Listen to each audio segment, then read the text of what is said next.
আসসালামু আলাইকুম everyone. Cooking স্টুডিওর আজকে আয়োজনে আমি সিফাত স্বাগতম জানাচ্ছি। আজকে আপনাদের তৈরি করে দেখাবো চিকেন শর্মা।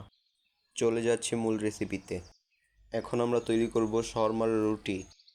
2 কাপ ময়দা নিয়ে নিব, 2 চা চামচ ইস্ট, 4 টেবিল চামচ চিনি, 2 টেবিল চামচ গুঁড়া দুধ, পরিমাণ মতো লবণ। সকল উপকরণ মিক্স করে নিব। কুসুম গরম পানি দিয়ে ডো বানিয়ে নিব। সাথে 1 টেবিল চামচ তেল দিয়ে দিব। নরমভাবে ডো গুলাবো। দেখুন এরকম নরমভাবে ডো বানিয়ে নিব। তারপর তেল দিয়ে ডো সেট করে নিব। এক পর্যায়ে হাতে আর ডোটা লাগবে না। তারপর গরম জায়গার ভিতর 1 ঘন্টা ডোটা রেখে দিব। 1 ঘন্টা পর ডোটা এরকমভাবে ফুলে উঠবে।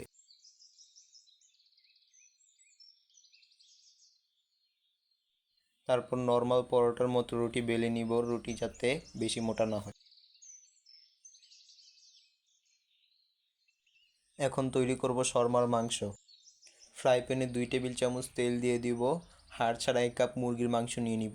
1 চা চামচ আদা রসুন বাটা, হাফ চা চামচ গরম মশলা ও হাফ চা চামচ ধনিয়া গুঁড়া, হাফ চা চামচ মরিচের গুঁড়া, স্বাদ মতো লবণ, হাফ চা চামচ কালো গোলমরিচের গুঁড়ো, 2 চা চামচ সয়া সস, 1 টেবিল চামচ টমেটো সস, 1 চিমটি গুঁড়ো জিরা। এখন মিডিয়াম আঁচে রান্না করে নিব।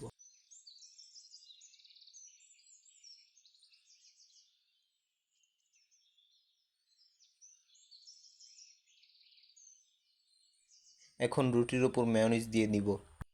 এর উপর টমেটো সস দিয়ে দিব।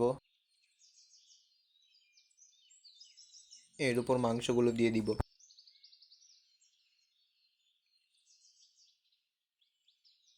এখানে যার যার পছন্দ মতন পেঁয়াজ, শসা, গাজর দিতে পারেন। আমরা এখানে শসা ইউজ করেছি।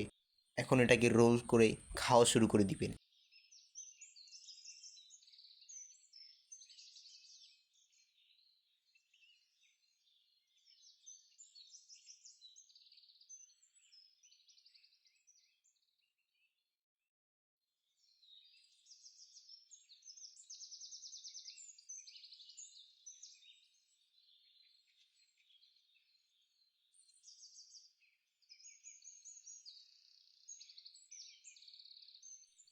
দেখুন আমাদের শর্মাটা কত সুন্দর হয়েছে। আপনারা অবশ্যই এটা বাসায় ট্রাই করবেন। এটা খেতেও খুব সুস্বাদু হয়েছিল। আপনারা এটা অবশ্যই বাসায় ট্রাই করে দেখবেন এবং আমাদের কমেন্ট বক্সে এসে বলবেন এটা খেতে কেমন হয়েছিল। বাংলাদেশের বাংলা ভাই, নাম আমার সিফাত ভাই।